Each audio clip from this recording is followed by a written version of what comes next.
Isa akong bilyonaryo. Kabanata 372 hanggang 373. Hindi ko alam kung gaano katagal, natapos din sa wakas ang video. Crystal, sa reaction mo kanina sa stage, makikita natin na gusto mo talaga ang trabaho mo. At alam kong ngayon mo rin dinala yung lalaking nakipagtulungan sa'yo kahapon, di ba? Yun ba yung katabi mo? Tanong ng host. Bigla, hindi ko alam kung sino ang sumigaw, siya ang talo. Hahaha. Nagpakita talaga ang talo na yan. Talagang sincere ang talunan na ito kay Crystal. Lumapit ang host sa side ni Marvin, this gentleman, network celebrity ka na rin ngayon. What do you want to say this time? Wala. Ayaw ni Marvin na gumawa ng anumang panayam o makipag-usap sa kanila. Gusto lang niyang matapos ang party. May gusto ka bang sabihin tungkol kay Crystal? Nagpatuloy ang host. Wala. Wala talagang masabi si Marvin. Ano man ang iniisip o iniisip mo, hindi mahalaga. Parang gusto mo talaga si Crystal. Tinutukso ka ni Crystal sa pampublikong live na broadcast, ngunit hindi ka talaga galit. Sa kasalukuyang wika sa internet, si Crystal ka lang dinidilaan ng aso. Pabirong sabi ng host.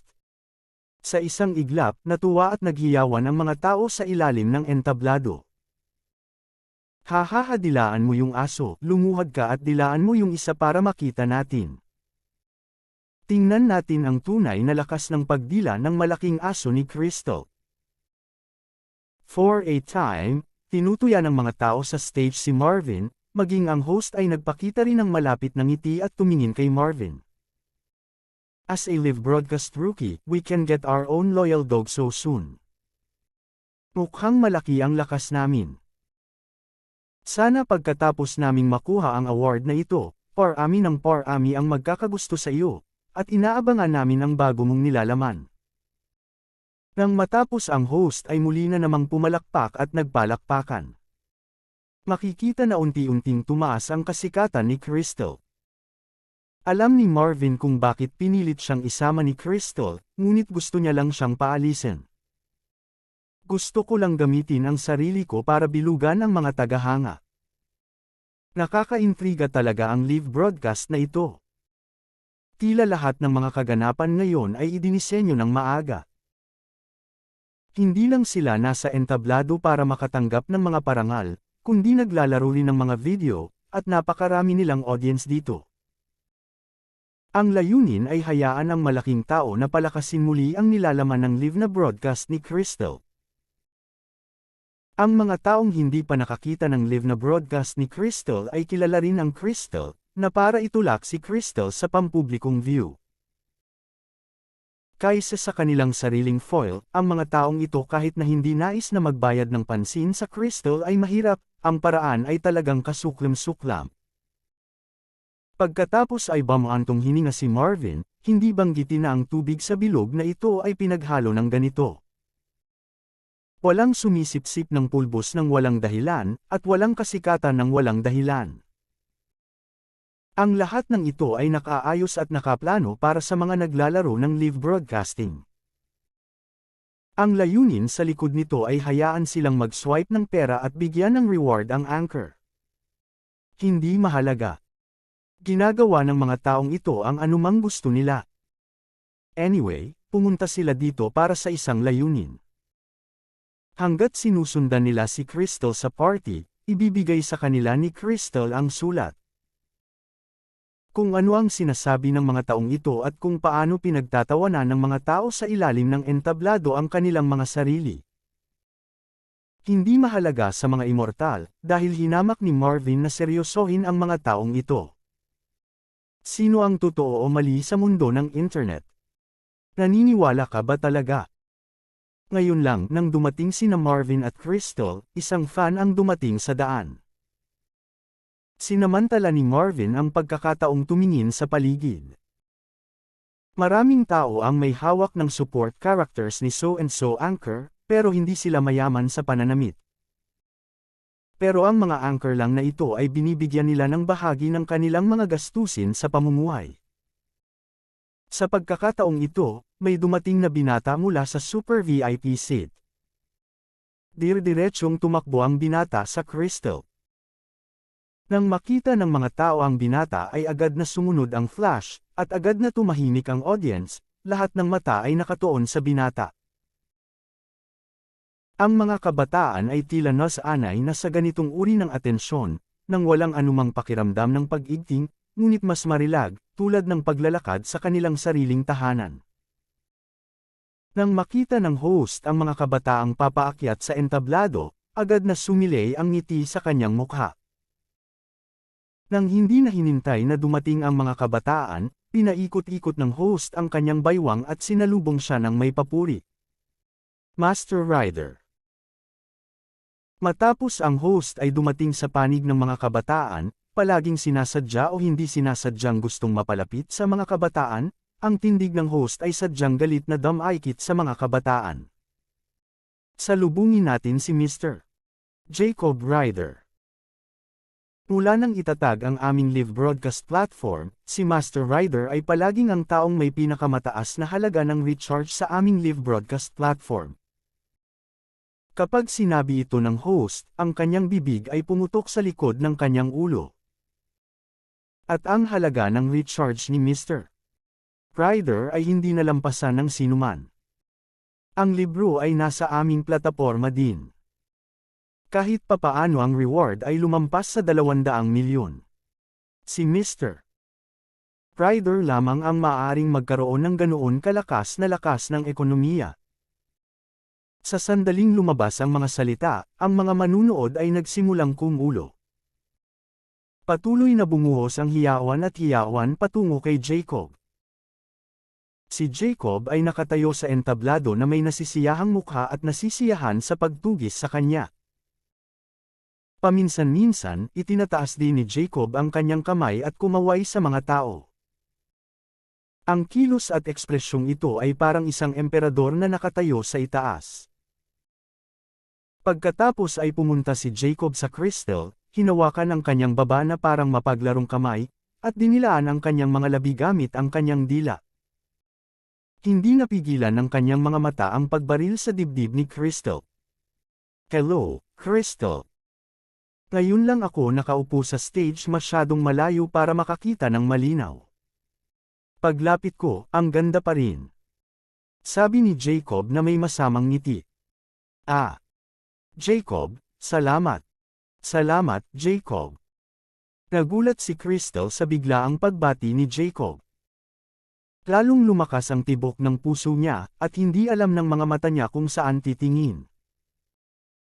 Malakas na pinisil ni Crystal ang kanyang daliri, at halos malagutan siya ng hininga.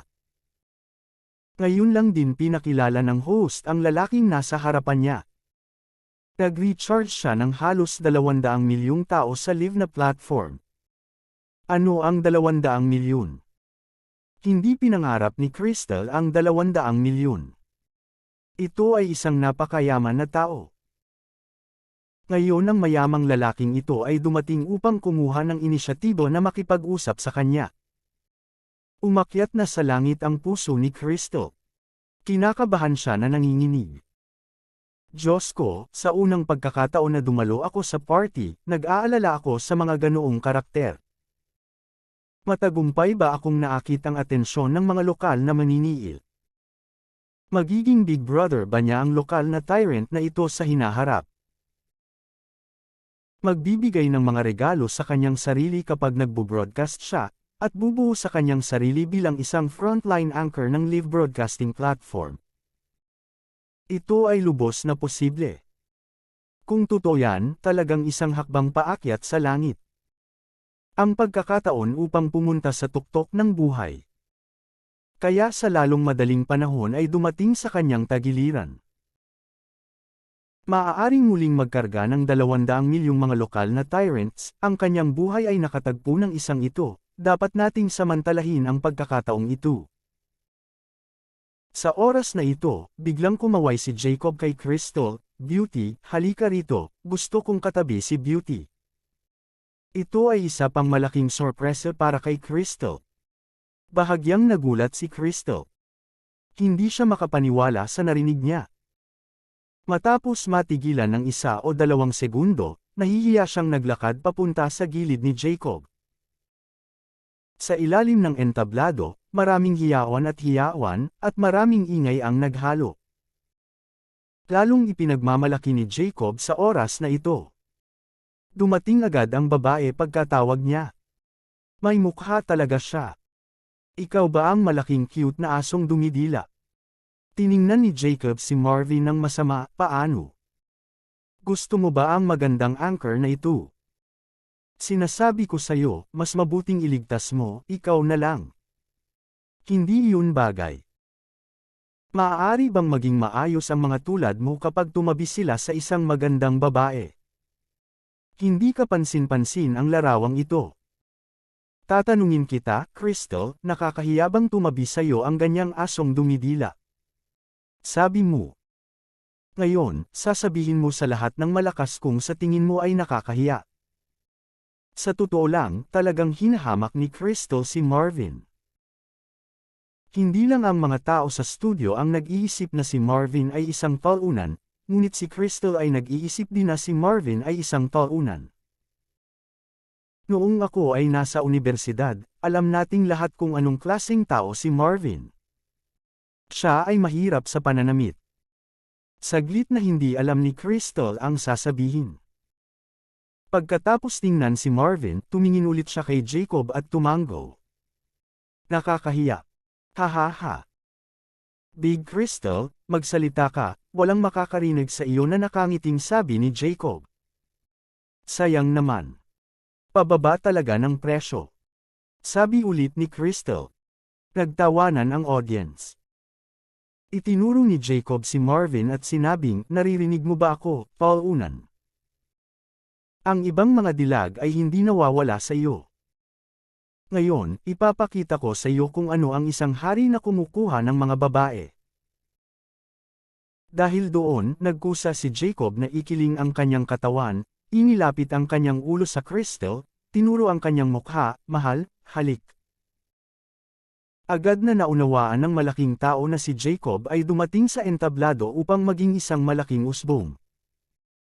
Ang talo ay isang cute na dog licker. Ngayon ay makikita niya ang kanyang Diyosa na hinahalikan si Jacob sa kanyang harapan. Ito ay kaya kapana-panabik. Crystal malinaw naman froze, utak ng isang blanco, ito ay maaaring kung paano gawin. Bagamat gusto ni Crystal na maging pula at naghahangad ng puti at mayaman na buhay, mayroon din siyang sariling pagpapahalaga sa sarili. Sa harap ng napakaraming tao, bigla siyang hiniling na humalik sa isang estranghero. Talagang may resistensya si Crystal. Lalo na kapag iniisip niya na ang lalaking ito ay isang lokal na malupit at kinakailangang gawin ang mga bagay na iyon ng mag-isa, pakiramdam ni Crystal ay para bang ginawa niya ito para sa pera. Ano ang pinagkaiba nito sa mga puta sa lansangan? Matagal nang alam ng host ang ugali ni Jacob. Nang makakita ng bagong tao bilang si Crystal, nag-alinlangan siya at sinabing, Crystal, alam mo ba kung anong uri ng karakter si Mr. Ryder? Si Master Ryder ay isa sa pinakamayamang tao sa Santa Lucia. Ilang tao sa pamilya ang maihahambing kay Master Ryder. Ilang babae ang hindi man lang nakikita si Master Ryder. Not to mention Pro Master Ryder, maswerte ka ngayon. Kung alam ito ng ibang mga babae, maaaring umiyak sila ng 3 araw at 3 gabi. Matapos lokohin ng host, naging malinaw agad ang puso ni Crystal. Siya ay masaya bilang isang bulaklak. Pagkatapos ay binigyan niya ng halik si Jacob sa mukha ng walang pag-aalinlangan. Sa oras na ito, hindi maisara ni Jacob ang kanyang bibig, pumalakpak at tumatawa, talo, nakikita mo ba? Ganyan ang pagpupulot ng babae. Ano ang pangalan mo? Isa kang asong dumidila. Ano ang dapat mong gawin? Katulad mo, okay lang na gumastos ng $30 o $50 sa kalye para makahanap ng matandang babae. Hahaha. Ang mga manunood sa entablado ay hindi dumating ng walang kabuluhan ngayong gabi. Talagang nakakita sila ng sunod-sunod na magagandang dula. Ito ay talagang kasiya siya. Crystal, pagkatapos ng party, laro tayo sa cruise ship ko. Nakangiting sabi ni Jacob. Nahihiyang tumango si Crystal, well thank you, Master Ryder. Bagamat napakatahimik ni Crystal sa ibabaw, sa katunayan, ang puso ni Crystal ay kumukulo na. Matagal nang narinig ni Crystal ang tungkol sa ganitong uri ng cruise ship. Ganito lang talaga, na napapanood lang sa TV palagi. Hindi mayayamang young masters o young ladies ang may kaya.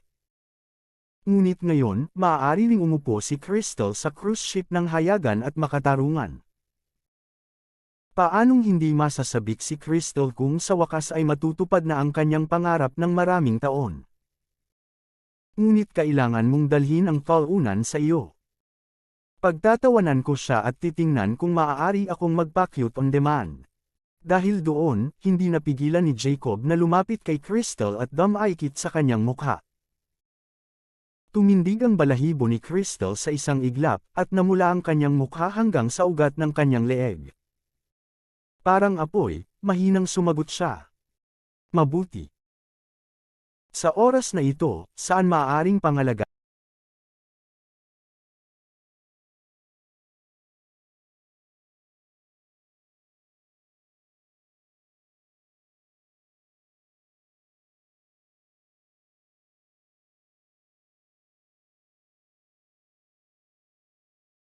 Sa oras na ito, saan maaaring pangalagaan ng Crystal si Marvin, sa orihinal, pumunta siya sa party ngayon para mapalapit sa mga lokal na tyrant na ito.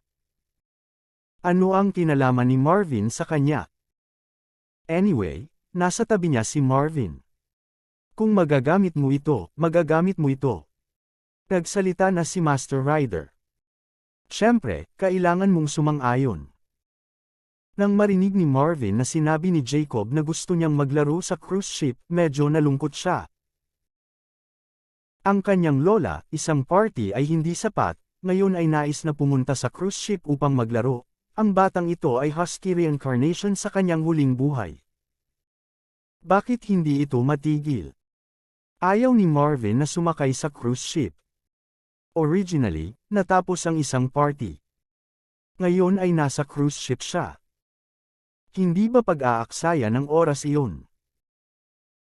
Crystal, pumunta ka sa cruise ship para maglaro. Hindi ako sasama, anyway, nangako ako na sasamahan kita sa party, tapos na ang gawain. Sabi ni Marvin. Hindi, kailangan mong sumama sa akin. Agad na hinayla ni Crystal si Marvin. Ngayon lang, hiniling na ni Master Ryder si Marvin na sumama sa kanya. Kung hindi niya sinunod ang sinabi ni Master Ryder, natatakot akong hindi siya payagan ni Master Ryder na sumakay sa cruise ship. Sabik din si Crystal na isiga ang pangungusap na ito. Nakalimutan na may hawak pa siyang mikropono sa kanyang kamay, kaya ang pangungusap na ito tumakbo sa buong audience, at narinig ng lahat ng taong naruroon ang pagsaway ni Crystal kay Marvin. Biglang tumahimik ang buong hall. Hinihintay ng mga tao si Marvin. Ano kaya ang susunod nilang sasabihin? Salamat sa mga sumusubaybay.